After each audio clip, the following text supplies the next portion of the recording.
Yo, yo, what's up, everyone? This MiniTV here, coming again with another with another episode of the series of I've forgotten the name of.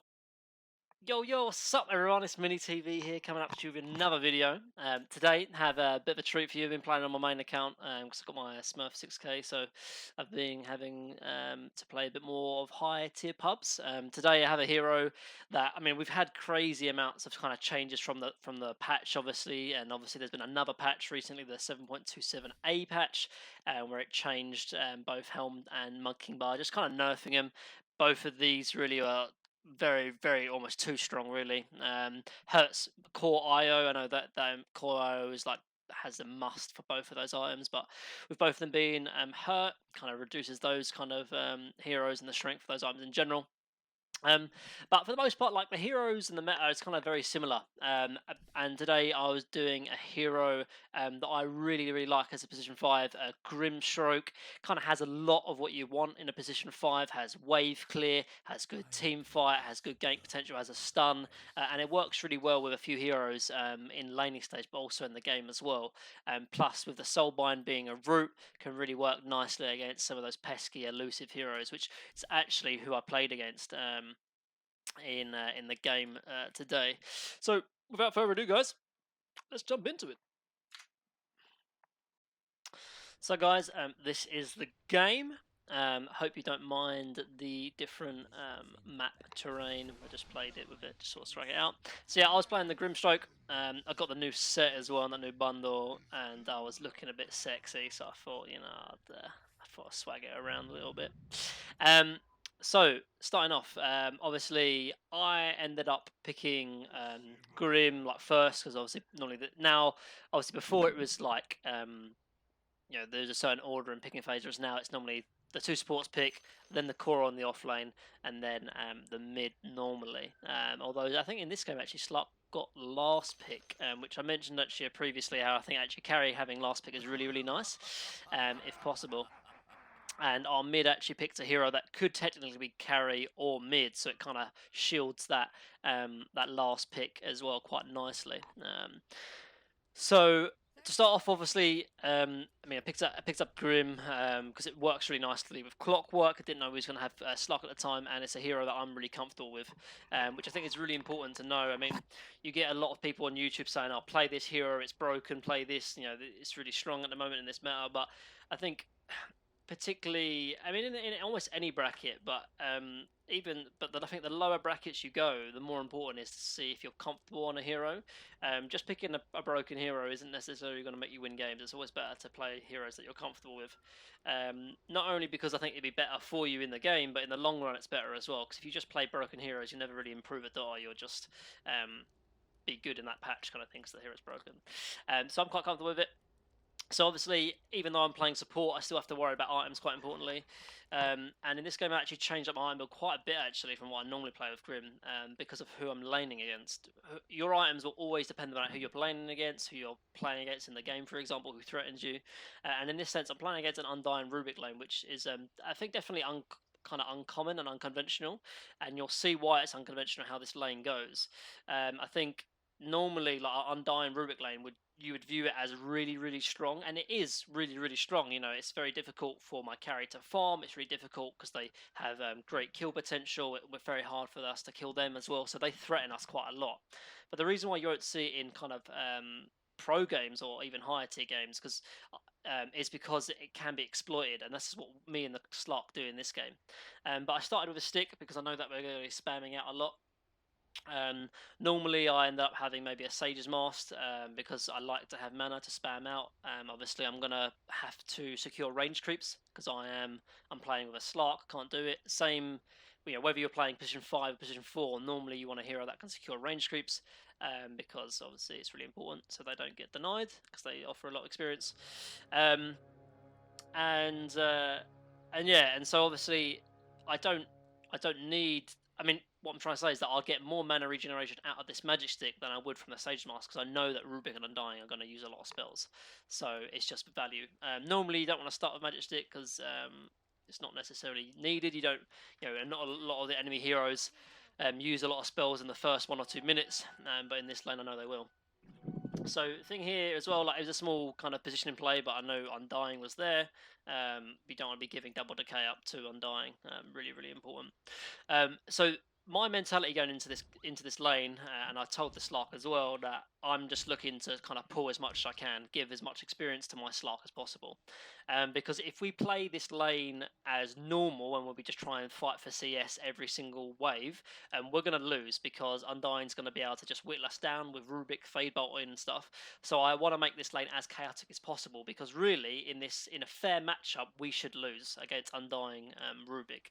But you'll see what I'll do here. So first off, obviously, whenever you play any support, it's really important that you just try and harass and pressure the offlaner, whether it's the offlaner or the support. In this case, I chose the Undying because if I stand on the right side to try and hit the Rubik, then Undying hits an easy chance to get double decays off. But as you can see, he's only getting one decay off, and that's really important. That we do that really. Probably could have Stroke of Fated for the melee creep there, but I want to make sure that I have it for the range creep. And as you can see here, I'm kind of splitting off. I think right now how the lane is, it's kind of I'm harassing the Undying, Rubik's harassing the Slark, but Slark's still able to CS, and this works well for my Slark. As I said, if we end up going even in this lane and Slark can get farm, we've kind of won it because Undying as a core, really his strength and value is in how strong his laning stage is, kind of like how Viper is as well, you know. So if we can nullify that, and then we'll go from there. So the lanes end up pushing, and like I said, I wanted to try and really, I mean, I gave a double decay stack there, which is pretty bad, and I try to dodge it, but what I said, I want to really try and pull as much as I can in this lane. So I'm a little bit late actually here, but it's really important that I get this stack off. So I end up using a spell to get it, and then kind of come close to it, wait for the range attack to hit me, and I end up pulling the melee camp here. Because as you can see, Slark's getting like really heavily harassed. I think we met if he had a magic stick as well, because he's already got 4 charges, but he decided against it. But yeah, this is important as well. So not only am I getting the lane back for Slark so he can CS under his tower, but I'm also denying, like I just denied a range creep and a melee creep there as well. And if I keep doing this, then we're eventually going to win the lane because their strength comes from levels, whereas in our lane, really, it's the sort of the CS from the Slark. So I'm standing here, making sure they can't pull, because like I said, I want this kind of as chaotic and as random as possible in this lane. My few right clicks on the Undying like isn't really that strong, so there's no point me really just trying to right click him. And like I said, I just want to keep this lane back as much as possible. And as you can see, Slark's going even on the Undying, which is actually really good. So I get a pull off here as well, and Rubik does the same. And in scenarios, really looking back on it, I probably should have just pulled and run to the hard camp. I do eventually do it, but it's a little bit late. But this is still okay, like we're trying to keep the lane as separated as possible, because if the lane's clumped up and combined, then Undying can get double decays off. He kind of really threatens and is strong from that. That's why I'm careful of where my positioning is from there.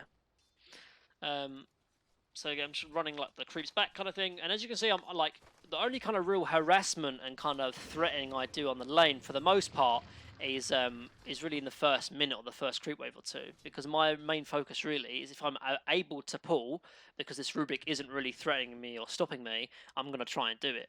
I mean, if you think about it, I think if Rubik understood this, like yes, he's hitting the Slark here and there, but that's not really as important as stopping me pulling, because when I pull here, that's really what allows Slark to lane, really. Because he can't walk up here, obviously. But he doesn't need to walk up here because the lane's eventually coming back to him. And not only that, as I said as well, like we're slowly but surely kind of getting the XP advantage because we're slowly killing creeps. I end up blocking this hard camp here because I know that if I can get this small camp off and Rubik can't pull the hard camp, things are going to go really well for us. So I'm trying to give Slark XP advantage. He's level 4 now, whereas the Undying and Rubik level 3. So this is perfect. That's how I want it to be. I want to be under leveled and I want my Slark to be over leveled. He's got 14 CS, pretty good. And even though he's a little bit behind the Undying and the Anti-Mage, you've got to realise that the lane we're in is actually very difficult. So what I'm doing here is kind of boxing the Rubik out so that he doesn't feel like able to come and walk up to the pull camp here. So I'm kind of like using spells on him, hitting him, and then when I need to run back to pull the camp, I go and do it. Obviously, Rubik doesn't want to just walk past me while I'm hitting him, so that's why I stand here instead of here, because if I stand here, then he can just walk up and stop the pull camp. But if I'm here, then it's harder for him to walk past me.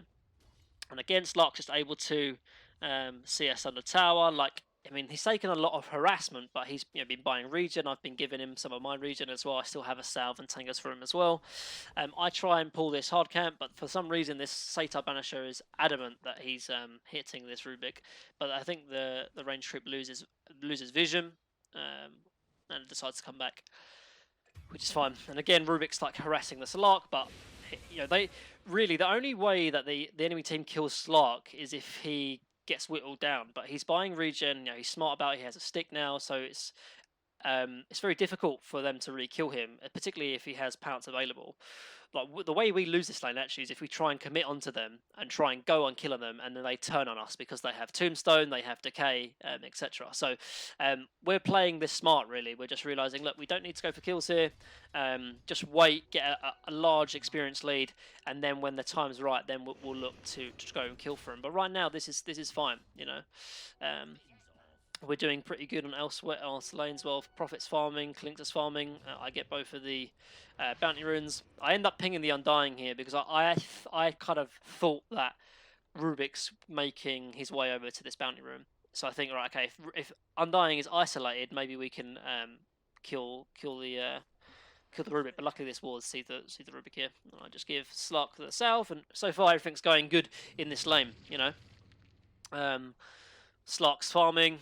Yes, the Undying's farming, but we don't really care about Undying farming at all, really. They get a pull off here. Again, I think if I think about it before, I probably should have put this ward at the start of the lane, because I just want to make sure I can keep pulling as much as possible. So we see like an opportunity where one of them's isolated, and this is where we opportunity to have kind of kill or threat. But Undying puts Tombstones up, and we just kind of back off and reset. And look, he's missing all this CS under tower, so we're more than happy to just get back to how the lane is, because we're doing okay, really, for the most part. So just small things as well about my item build as well. So I obviously started with a stick. I bought the Sage's Mask because I'm going to be spamming out Strike of Fate when I can. And then I built Windlace and Boot Speed, because I just need movement speed really to sort of stay alive in this lane. Because if they get on top of me, I'm going to sort of be threatened a little bit. But again, just kind of keep trying to get the lane back, because Slark can't farm if the lane is up here.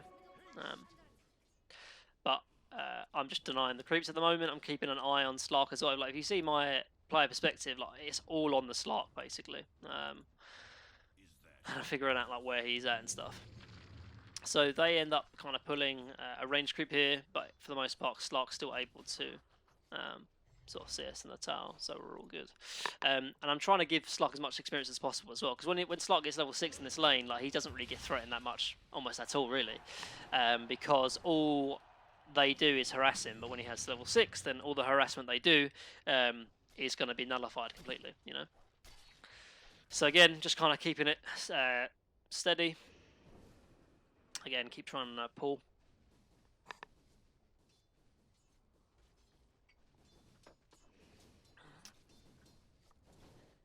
Keeping an eye on Slark. He's just trying to get the experience and stuff. And this is a good thing as well, like, obviously at 7 minutes as well, like, I mean, none of our heroes really can actually, I mean, but just look at this, like, Undying's level 4, and so is the Rubik, and although I'm level 3, Slark's level 6. So, and it's kind of, this really is just showing the mentality of what you need to, like, I can assure you, if this Slark, I mean, this Slark's, I think, a half decent player, like, he has, what is he? Yeah, he's like 2.6 rank, so that's about 6.6, 6.7 or so.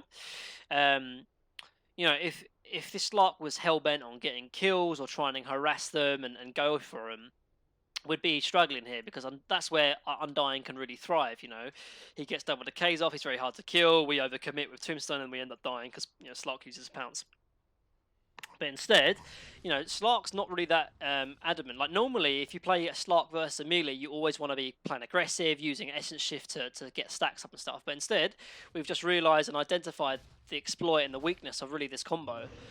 Whereas now, obviously, we get a gank from the Clinks, and then we kill the Undying. And it's like, well, yeah, that's... And they're 2 levels below the Slark. And now I feel like really their pick as of an Undying is kind of useless now because it's 8 minutes in and they haven't really threatened much against the Slark here. I end up dying. To be honest, it's not that big of a deal. Like I wanted to go back, I had very little mana, and obviously we kind of commit quite heavily on the Storm as well. So it's not really that bad of a death as long as my Slark. Like, and also I kind of tanked the gank from the Storm as well, because of that. So I'm looking. Obviously, we have Clinks up top as well, and with Storm just rotating, I've decided to just kind of rotate back up top. I do see them plant this sentry wall as well. Talk about it and I ping it as well. The Slark obviously being level 6, Undying's level 5. Like you see how easy he dies now, and again we've isolated him again because Rubik was mid, for example. So now my kind of duties in the lane has been done really. I've given Slark good experience, I've given him good farm, I've kept pulling and make sure that the Undying is low as well. So now I'm going to look to try and be useful elsewhere on the map because I know Slark is now self-sufficient really. Rubik sort of shows mid, and obviously with the Clink as well, it's just an easy setup kill on the Rubik. So I mean, one thing I probably should do really before I leave the Slark is definitely leave him a ward, just so he's sort of safe against any kind of rotation from the Storm Spirit, or even a gank from the Anti-Mage, for example, if he rotates in as well. I come up here, I'm here looking for the bounty runes, and really Clink should be here with me. If Clinks is here, we end up killing like the Anti-Mage and the Lich here, but he's looking kind of for his own kill on the Storm Spirit, which is probably unrealistic really, considering he doesn't have Orchid or anything like that. So I'm just there for the bounty runes, but again, like, even though I'm dying, I'm kind of dying in the right positions, like I'm forcing rotations bottom, forcing people to look bottom, because now Slark gets a 1v1 against the Undying. Obviously Storm rotates bot, gets a kill on the Prophet as well. So I think that was a bit on Clinks really, just because when I die here, then the Prophet is kind of natural to die as well if Storm Spirit rotates. Whereas if we fight here, then it probably looks a bit different.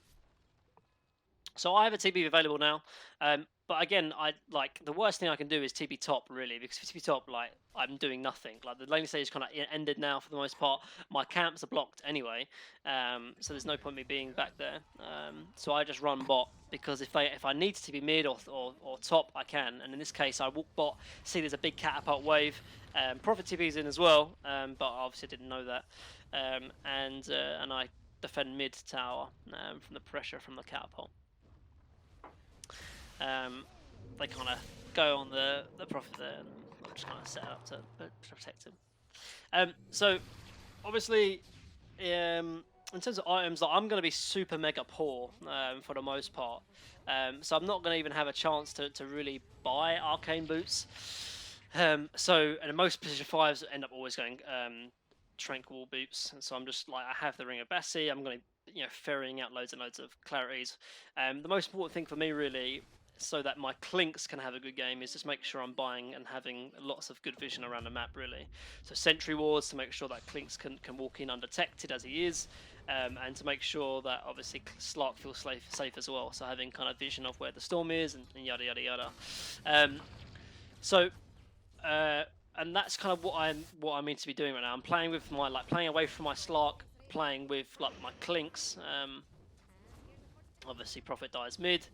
Probably should be bot with us really for the most part, although he was trying to defend mid.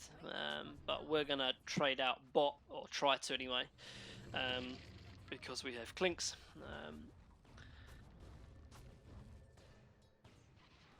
But mid tower is about to be taken. As you can see, I'm kind of keeping an eye on it because I know that they might try and rotate. And with Lich sort of showing bot, and then that Clockwork Rocket as well, I know that Storm's coming in.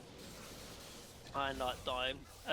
So again, these deaths, they're not ideal, but for the most part, it's me dying is so much better than the storm going on the clicks, for example. Sorry, the storm going on the clicks, yeah. Slark, obviously, just bit of feed, usual. So in terms of skill build here, I end up getting a point in Soulbind for the same reason that I could get a point in Phantom's Embrace as well, because I just want to make sure that I can lock down the Storm or Animage if the opportunity presents itself. I mean, I ended up getting 2 points of Stroke of 8 because I wanted to be able to defend towers and push out lanes. And the Ink Spell probably is the best spell for Grimstroke, really. So there's that. I want to be maxing out that, really. But a point in Phantom's Embrace is definitely something that I want to get. I ping out the Sentry Ward as well. Like, it's always important to kind of have an idea of like what the supports are and what they're doing and like where their positioning is. I saw Lich was near that kind of area, so I know there's sentries down bot, obviously, and when Slark comes in, and he will confirm it for me because he doesn't have Dark Pact, obviously. So with that, I end up doing vision kind of game. So kind of similar to how like I talk about when you play carry, you always want to be playing the offlane. It's a little bit different for support, depending on what kind of support you are. In this case, I'm really kind of the only lockdown for Storm. Obviously, we've got Clockwork's Hookshot and I guess Pounce from Slark, but it's a little bit unreliable. So I'm kind of here looking for the opportunity to get Storm if possible. But he kind of zips away. And, but I'm here like, because we want to take this tower. This is the part of the map we want to be playing. The one exception is I do have good like wave clear, so I'm looking at sort of set up him, stay up top. In this case, Clinks shows up as well, and we look to try and kill up on the Undying.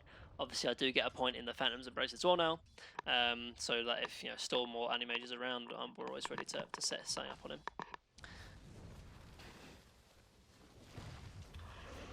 So we kind of kill the Undying as well, and we force the TP up from the Rubik, and I just want to get some vision down up here. This is kind of the ward I wanted to place before I left Slark, but it's important we have it now, really, because if we've just taken their offlane tower, and their next move really is to take this tower. So any kind of vision to even protect me, like to myself, if I'm going to be staying here, or if Prophet wants to stay up here, then that's vision for him as well. Obviously, they traded mid tower for bot. So the next obvious thing is top, and as we can see, that ward I just placed just saved Prophet's life because it spotted out the Storm and the Undying rotation as well. So there we go. So in terms of items on supports, I think it's really important to kind of keep in mind that you really, for the most part, if you're playing position 5 properly, you only probably have for the large majority of the game have like one item, and by that I mean like one. Like obviously I've got wand and like crap like that, but one actual build-up item or one luxury item. And so it's important to know like what is that one item that's really going to make a difference for me. And in this case, it's going to be a Glimmer Cape really, because for the Anti-Mage and the Storm, I'm probably their first target. I'm squishy and I cause a lot of problems for both of them. So my immediate thought is I need to be survivable with that one item, and Glimmer is really kind of the best, because Storm and AM both have normally their inventories fill out, so they don't really want to be carrying dust. So in scenarios like this, if I had a Glimmer Clave, it's make them a lot harder for me. So right now they're all off the map except for I think Undying is showing mid. So not only am I playing really defensively bot, but my team is looking to set up and kill top. So for either way, I don't really want to be bot down here. I know this lane needs to get pushed because we talk about the dead lane concept, yada yada yada. So I want to be down here, but I also want to be with my team. So I end up just kind of trying to stay in the trees, push it out, and immediately want to TP top to help with them, because the enemy team wants to really fight. Like this Undying off lane is kind of you only really strong in these kind of early game scenarios, and we have a really nice bait here, where we set up, we end up killing the Storm here. and I think we catch the Undying as well. So really big gank actually that made a big difference, and that was all really because if I'm not there, like we don't get the root off, and Storm can just sit back away, and that was his reveal of the Orchid as well. So a really nice kind of presence of mind really there. We end up taking this, and the support still want to try and stay around as well. And when they have no position to do so, obviously, and Anime is definitely not going to be joining this fight, so we just kind of team wipe them completely. And this is kind of the first start of our kind of snowball, which is really, really big. So again, now I just want to make sure I can kind of set up vision. And whenever you play support, it's really important that, well, for a few reasons, really. So first off, when it comes to like after you've taken objectives, it's really important that you get like wards down that you wouldn't be able to get down previously. So it's kind of like view it as kind of like a tick list, obviously. So before, obviously, I had this ward, kind of very defensive, kind of, and it's like protecting my cause kind of thing. But the moment we take an objective is the moment I kind of push the what's the word? You know, like the trenches. Kind of, I view like wards almost like trenches. You know, like how in World War One or World War Two, whenever they won a battle, they then move the trenches forward, and then that's their area of influence. That's their area of kind of presence, their map control kind of thing. And so originally it started with this ward here and this ward there, and this ward allowed us to save ganks and also set up kills, for example.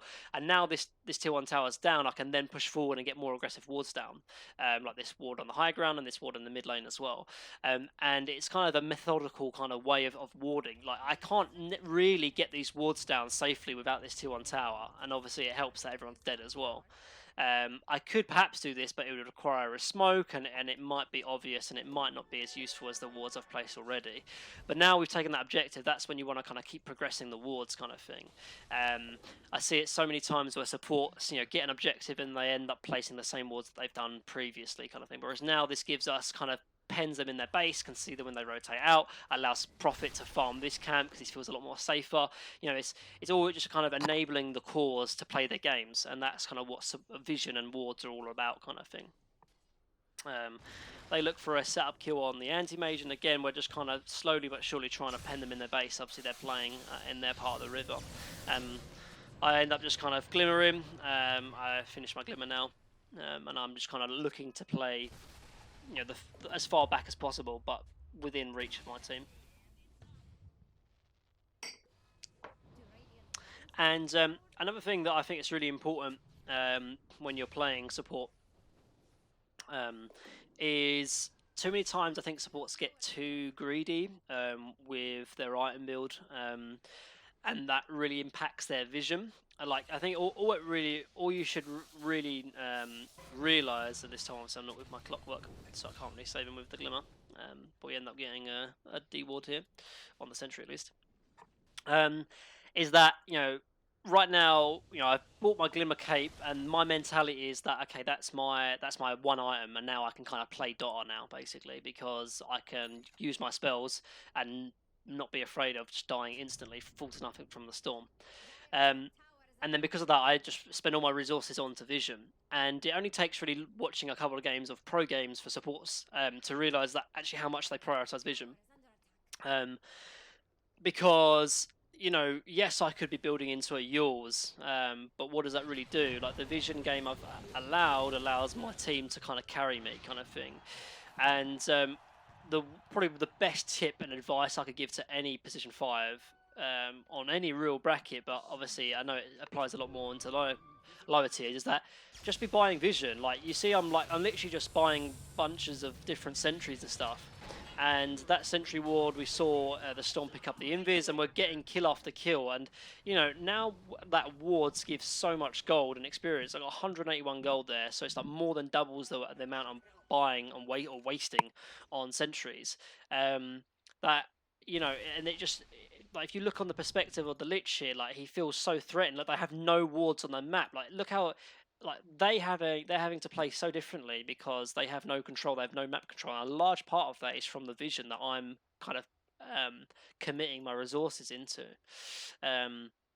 And particularly when you're playing either with a hero like Clinks or against a hero like Clinks that has invis, that it's really important that you're just littering the map with sentries. Because in scenarios like this, where I take the sentry away and I get another ward, it allows my Clinks to play a lot more freely. But obviously, alternatively, if you're the Lich or the Radiant in this sense, it's really important that we litter the match with sentries, because it forces the Clinks to play differently. Now we see AM blink top. We have a Prophet TPing into him as well, with Clinks kind of setting up. And this all really comes from vision. A big part of what I'm realizing as well is that you know the the job of vision isn't just the position 5 as well. Like I was watching I mean, this is a while ago now, but I was watching our TZ stream, and he talks about like how the importance of protecting vision as a core even. So let's say in like a scenario like this, like my cores should be ready to, because look, the Lich just pinged on the map here that they have a vision here. So my cores need to be ready to protect vision at all costs, because that is what makes a difference in higher tier games and stuff. I know they have sentries around here, and that's why I'm bringing more vision for me. Like, and as you can see, like on my player's perspective, like all the vision is bought, literally. All the sentry and all the wards have been bought. And even this kind of playstyle has been buffed as well recently, because the sentry wards restock it 5 seconds quicker now as well, so I can kind of just litter out. So again, I spot another sentry ward out, so it allows Clinks to walk behind if he wants to, and I don't see enough support, even in my bracket sometimes, but like when I'm playing a different role, if I'm not playing position 5, so playing offlane and stuff, amount of times my supports don't have wards and smokes on them. Like, that's literally your job. You don't try and outplay or overplay, basically. Just do the job you're meant to be doing,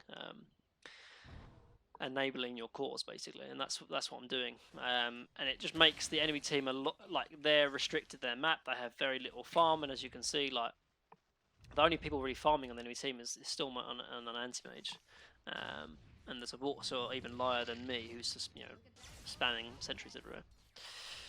So right now, like I'm kind of, obviously as position 5, your job is really to do the jobs no one else wants to do.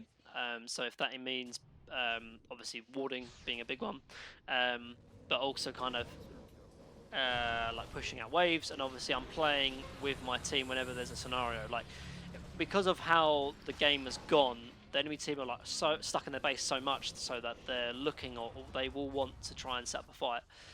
So I'm always in reach. Like, I'm playing mid, I had Clinks top, I had Prophet to the below me, so I'm able to get to him either side,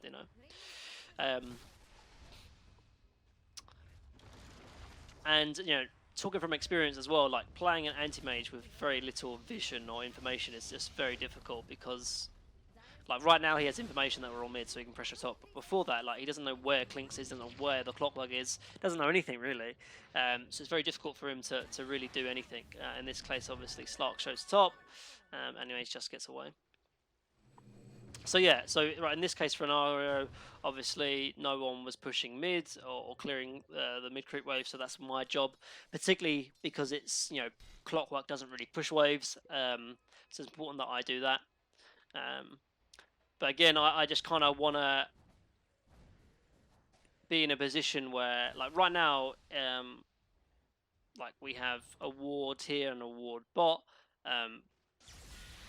but I end up getting caught out mid, kind of a poor positioning really, if you think about it. I'm just looking on a minimap, but if we just kind of go back here, obviously mid gets pushed out by me. Obviously we're running after the anti-mage at this time.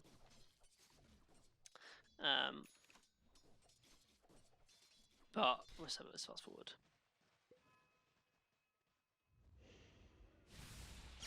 Oh, they smoked here. Yeah, I thought they smoked. So in scenarios like that, it's kind of like, that death isn't that bad. Using a smoke gank for position 5 obviously doesn't help that the Prophet dies kind of in the same position I did after they'd kind of snowballed there. But you know, it's so much better that I'm dying instead of one of my cores for the same gank. Like Clinks would probably be in like an ideal target because it's very easy to kill, very squishy. But they pick off the first one they see, which was me. So like right now, like we don't have the greatest wards really. We don't really see too much, and in a scenario like that where you know they've just kind of smoked. We kind of want to smoke ourselves because it's kind of like dangerous. Like if you look at just from a mini-map perspective, we don't really know where they are. This case, obviously, we smoke up into them, into vision. It doesn't go too well. That lich, oh, it really does kind of screw the whole team for the most part. But we end up killing the storm. Clinks goes down as well. I end up dying because I found us embrace the anti-mage E there, which is a shame. Could have been a big difference if that goes off. But we end up kind of getting wiped. Well, our mid and our cores kind of get wiped for the most part. Anti-mage gets away with like a second there. So on hindsight, probably wasn't the greatest smoke really. We knew they had just shown mid after killing me, then they showed killing the Prophet, and then they were bot as well. And Prophet was still dead for like 5 seconds there, so it wasn't really the greatest smoke, and that was kind of on me because I said let's go smoke. But you'll see like kind of how the process of .r is. Like before, if you just go back to 10 minutes where we had kind of complete control of the map, and a large part of that was vision. Now we don't really have, like the map's dark, and you know you feel threatened because of it. And you know when you're feeling threatened in scenarios like that, kind of just going for a smoke feels like the best sort of scenario really. But that gank was really big, really killed the Slark, killed the Clinks, and Animage was only 1,000 ahead, and now he's 5,000 ahead. So really kind of a big swing really in kind of momentum. And obviously the wards and the visions kind of run out now as well. So our kind of grip on the game is definitely weakened. And again, this is kind of where we need to smoke, right? Like bot is pushing, so it's likely that someone will TP bottom, but we also don't really have good vision down. So it's an opportunity to smoke, get good vision, and look for a kill. In this case, obviously, we smoked with the BKB on the Slark, and they were waiting for us on this high ground. They knew that we wanted to smoke. With the BKB on the Slark, it made all the difference. I've used all my spells. I'm more than happy to die, and we end up killing everyone except for the Storm. So a really good trade in the end. And simple as that. So you know, with that kind of set sort of the tempo now, we kind of get a bit more grip of the game, able to kind of push out waves. Animage is dead for a minute, and we also get Roche as well. So a big kind of swing in the game for the large majority of it. So I'm building a Yules kind of for the same reason why I built a like Glimmer really. Like I don't need anything to really make a difference in my playstyle. All I need to do is try and survive, and a Glimmer and a Yules is kind of the best thing for that really. I just want to quickly get back up the vision we had for the first 10-15 minutes. And a large part of that really is the triangle. Obviously, if you're die, you want to be playing a majority on the Diaz triangle, and if you're Radiant, you want to be playing the Dire triangle. Because now, like the position just feels so much better. It just feels so much more natural, a lot more safer, a lot more stronger.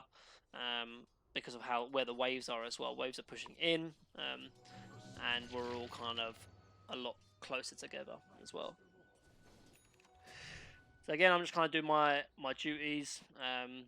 Like these aren't even particularly like game-breaking ward vision. It's just making sure that I'm having vision in the right areas. You know, Slark ends up kind of sitting mid when no one was showing top or bot, which was just kind of bad from him really. He also didn't have the Aegis because he thought he was strong enough with the BKB. But with that, we lose mid as well. Probably trade for bot.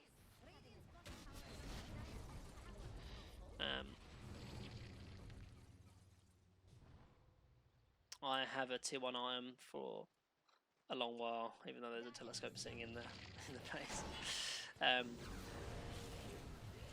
It's kind of a bad TP from the Prophet there.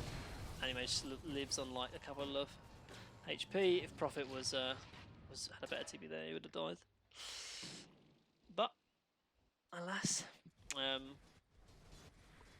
So right now, really, we still have the Aegis on the Clinks. We want to kind of smoke and take a team fight. like the one we did before. Even though we smoked into their high ground and they were waiting for us, it was the fight we wanted. But Anti-Mage is doing his hardest to make sure that can't happen. But luckily we have like Prophet has kind of global TP and Slark is playing aggressive anyway. So we're always in the position to really fight. Anti-Mage kind of, I mean, it's a really bad clockwork ulti there. Really, we should have just went on the Anti-Mage there. Instead, we missed the kill on the Anti-Mage, but I think he gets hexed, and then Storm ends up dying. So it was still not too. Well, actually, no, it was pretty bad actually. Slug died where everyone dies actually. So that was just kind of small little things. I get a nice TP out. Just kind of small measures really. Like Anti-Mage obviously blinks off that hard camp. If he just clockwise just goes on the Anti-Mage there, then he dies.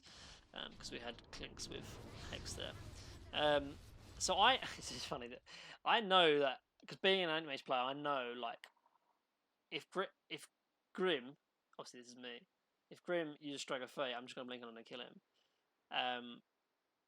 And really knowing this, I should just Glimmer before instantly I just give blink and die, so I know he has Abyssal. But I thought maybe with Telescope, but it's daytime as well. If it's nighttime, it's a bit different. But I end up dying here, which is kind of bad because Clockwork has just revived, and if all four of us were alive, we could have probably fought. So I die needlessly and give away a kind of a free Rex, which is bad. And now we've kind of lost our Aegis as well, so we've kind of lost our big timing really, because having Aegis and not really being able to utilise it effectively is kind of a big loss really for the large part of it. So again, like it's difficult to kind of actually make videos about Position 5 really, because for the most part it's kind of talking about like what the team should do. Like a large part of you as Position 5 in terms of like mechanics and like how you play it is normally to a large majority in the lane. Everything else is actually comes across very difficult in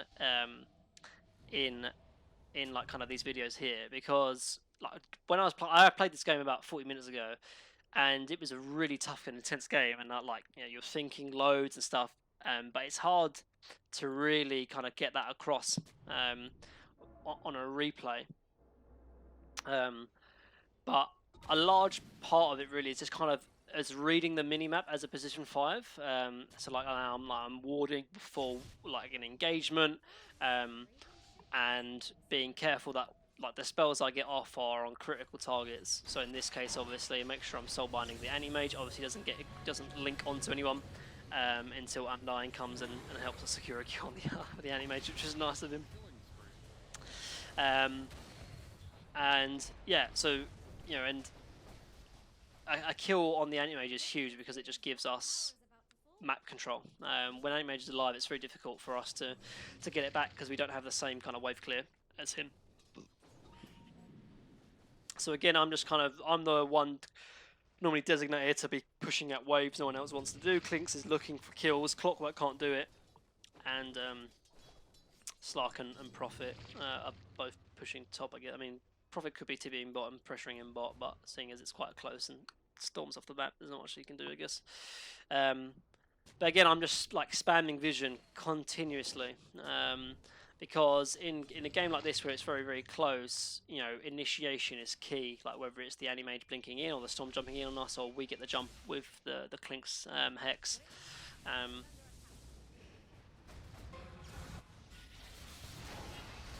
We end up getting a nice bind on the Storm. Like I'm literally only using the soul bind on either of the Storm or the Anti-Mage. And that's like really important as well, kind of keeping in your mind like, okay, how a team fight's going to pan out, like what spells am I using on what heroes, and kind of having that in your mind before the team fight happens makes it a lot easier than just kind of instinctively going for it. Because if I do end up soul binding like a wrong target, that can be a big difference in a team fight. And my whole part really is just keeping that Anti-Mage and Storm locked down so they can't zip and blink around.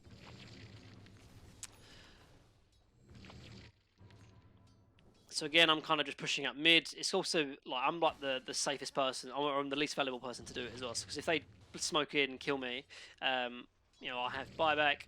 I can set up elsewhere, and also I am a good target to push out as well. I have the timeless relic now as well, which is really nice. You know, it makes Soulbind and Inkswell last a lot longer as well, which is nice. Again, kind of keeping vision up at all times. I know that Rotary is the next big kind of objective, so I'm always looking for the next, or the best way to kind of set up kills and fight. Obviously, we just ping them there. We know that they smoke there. They end up centering. Again, I'm just kind of keeping my distance. I don't want to end up dying from full to nothing. They end up kind of setting up. I end up getting gone on here in the storm, and I instantly buy back. Now, this is really, really important here, actually. In pro games, they kind of I think they call it like the solo play, where like literally Solo from VP would do this all the time, where he'd kind of be almost a little bit out of position, force the enemy team to jump on him, and then immediately buy back. And in this case, you know, Storm jumps in on me and ends up paying for his life with it, whereas I come back in. And for the most part, I'm not really needed, I don't think, too much in this team fight. We see the AM here. I end up getting a Soulbind off, but no Phantom's Embrace. And yeah, so really, I wasn't really needed for the next engagement, like after they'd killed Storm. But like it's so like I can't, it's hard to put into words how valuable that kind of death into buyback is and can be. Like if I have spells available, I think I mentioned it on my Bane video as well. But as a support, this is kind of the ideal scenario of how a fight goes out, where like a core ends up like committing onto you and ends up dying as a result of it. Because really my buyback doesn't mean anything. And you know, getting the Storm buyback is just literally changed this game completely now. We know that if we kill Storm, we just win the game. And we also, did we get Roast again?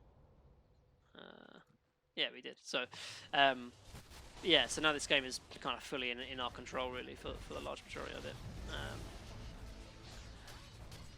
Again, I'm kind of low, but I want to make sure I have vision down as well, because they have Glimmer Capes as well.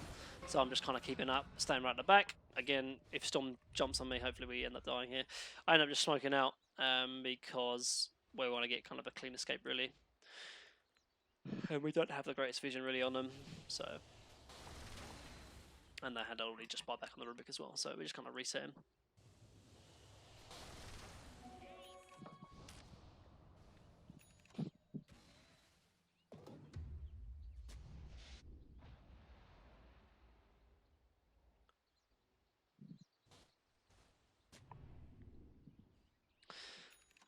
Again, you know, we don't see anyone top, we don't see anyone mid. Like as like the better you get, the better you can read the map, kind of thing. But right now we have to realize that something's up. Like there's danger present, kind of thing. Obviously they're not actually doing anything, but the threat can be there. You know, if they were smoked in, Clinkers top, like they can fight 4 versus 5. You know, so it's really important that. I mean, that's where lanes comes in, because it kind of gives you just information. So, like, you can sort of see that I'm looking to kind of sentry on that hill there, because I know, like, I just want to make sure I get methodical with my vision. Instead, I kind of get a little bit sidetracked here. We see the Lich kind of going on here, and me not centering this hill is not ideal, because I end up actually having vision here on the high ground. I had already glimmered to save my clinks, and I had already used yours, and as a result they get in here. So kind of a good fight for them, really. They had nice vision, and they were expecting this as well, because they had the sentry, so they saw the clinks go on the Lich here. But luckily, they only traded my life. It's a long respawn for me, because I had bolt back, but so much better than if someone else ends up dying. So they're just going to reset. My team's just going to reset, wait for me to come back. They end up kind of smoking, I think. Let's just go back a little bit. Oh, I went too far ahead.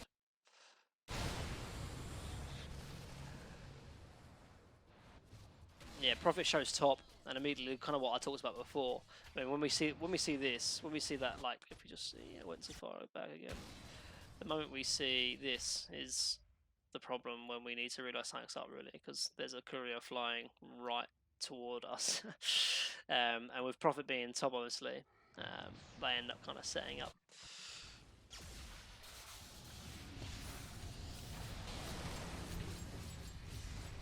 They're not fine because they're committed.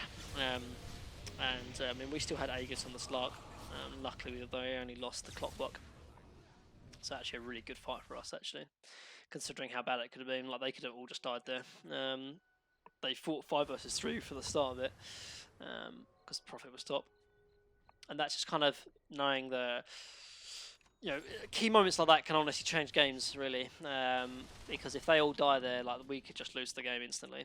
Because they have Anti-Mage, they can just pressure our throne if we don't have buybacks. Which we didn't have because he was buying MKB, and he didn't because he was low mana money as well. So could have been a close one if they had all died there.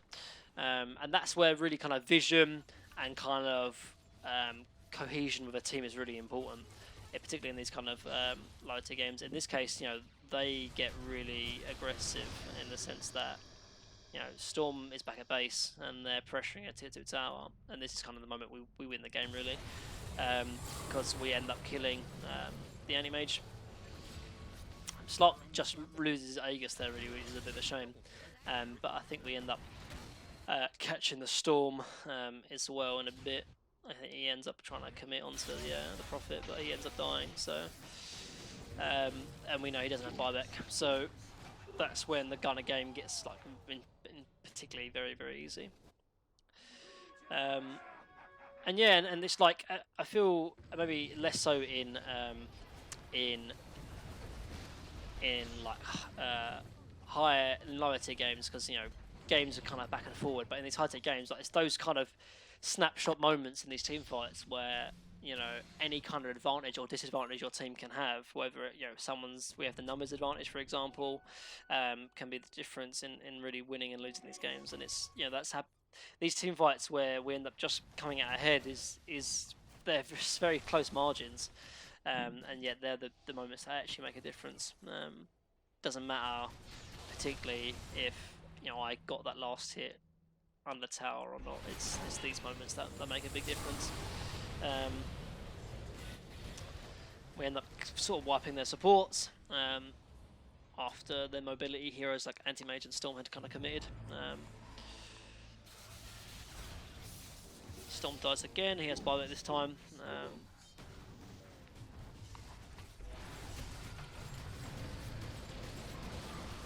Anti-Mage dies, buys back. Clock goes in and dies. Dies to the Storm Remnant, I think. Right now we just want to kind of chill, really. They've just shown buyback on literally every single one of their heroes. And Roche still isn't up yet. But if they get out of position, like in this case they did, Anti-Mage blinks up, ends up dying, and that's just the game, basically. We don't end up getting the Storm, but we get like everyone else. And that's the game, really. Hopefully that was kind of somewhat useful. I know I kind of tailed off the end, really, but it's hard to really have like big impact as a position 5. The big impact you have really comes from vision and playing the right parts of the map with your team, really. Because Dota is a team game at the end of the day. So that's what.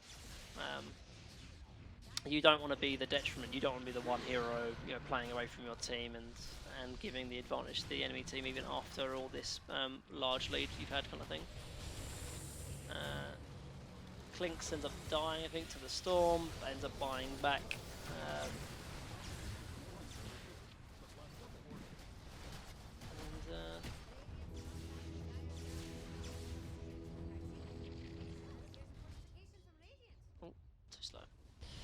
So we end up just kind of like waiting for Roche, I think. Or yeah, I think so, because Slark's up really low from mana and health. So we just kind of play it slow and go from there. But as you can see, the game is ended. So, thanks guys. I hope that was somewhat insightful.